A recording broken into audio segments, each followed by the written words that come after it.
प्रतिशत, अंग्रेजी में इसे कहते हैं परसेंटेज। क्या कहते हैं?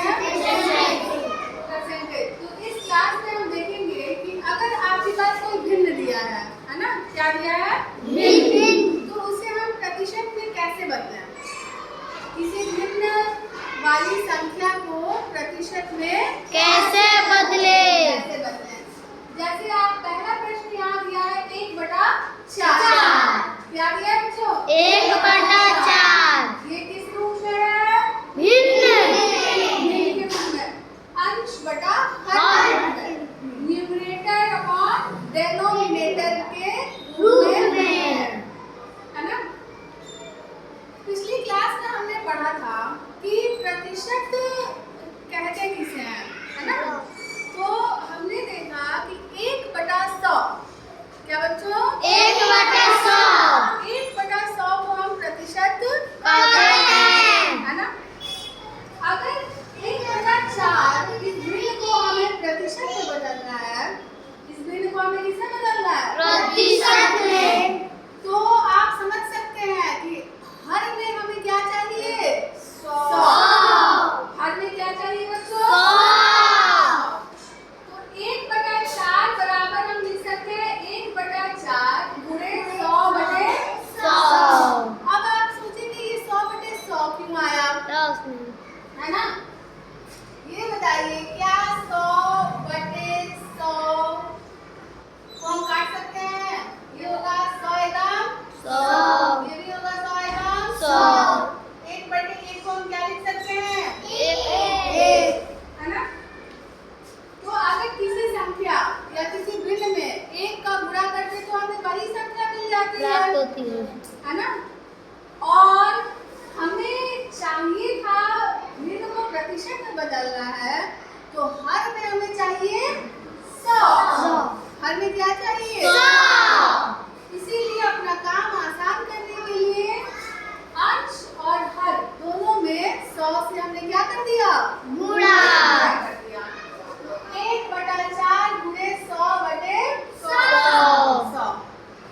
अच्छा, अब बताइए क्या प्रतिशत में, क्योंकि हमें 100 चाहिए हर में, 100 कहाँ चाहिए? हर में। तो क्या इस 100 को हम परेशान करेंगे? नहीं। ये एक भिन्न के गुणा के रूप में हो गया है। किस रूप में हो गया है? गुणा। गुणा के रूप में। और जब भिन्न का गुणा होता है तो ऊपर नीचे कटता है या फिर तिरछा तिरछी। तिरछा काटता है ना? लेकिन हम ध्यान रखेंगे कि ये 100 हमारा डिस्टर्ब नहीं ना हो। इस 100 को ऐसे हम बचा दिए हैं, है ना? अब देखिए, या तो 1 और 4 को काटे हैं, है ना? इस 1 से ये 100 जाएगा नहीं, अगर कटेगा तो भी नहीं कटेंगे, है ना? और यहाँ 4 बचा और यहाँ क्या बचा? 100। नीचे हमें 100 ही चाहिए, नीचे हमें क्या चाहिए? 100 ही चाहिए। 100 चाहिए। तो इस 4 से इस 100 को हम क्या करेंगे? काट देंगे। तो पारा करते हैं, 2 दूनी 4 और 2 से 10 कितनी बार जाएगा? कितनी बार में? 5 बार में। और ये जीरो कर दिया तो 50 आ गया, है ना? अब होएगा 2 50 कितनी बार में जाएगा? 25 बार में। ठीक है, तो आपका ऊपर आ गया 1 में 25 से गुणा किए 25 और नीचे 1 में 100 से गुणा किए 100।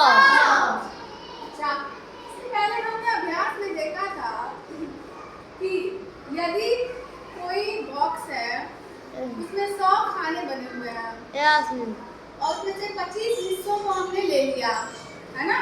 तो उसे लिखते हैं 25/100। मतलब 100 में से 25 चाहिए। 25। और प्रतिशत के रूप में इसे क्या लिखेंगे? 25%। 25%। तो इस प्रकार हम 25/100 को क्या लिख सकते हैं? 25%। इसी प्रकार दूसरा प्रश्न देखिए, 2/5।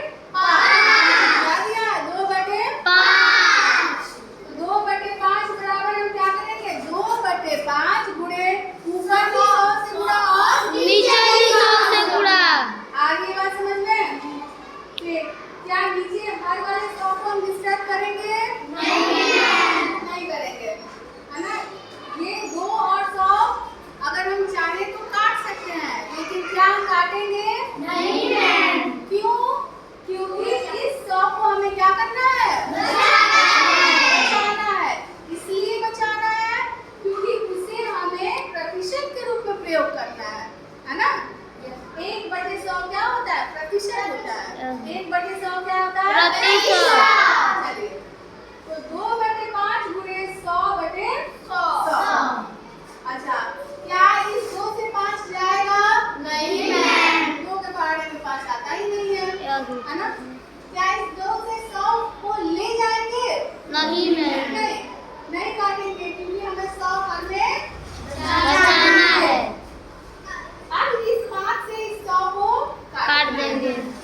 हर में है इसलिए।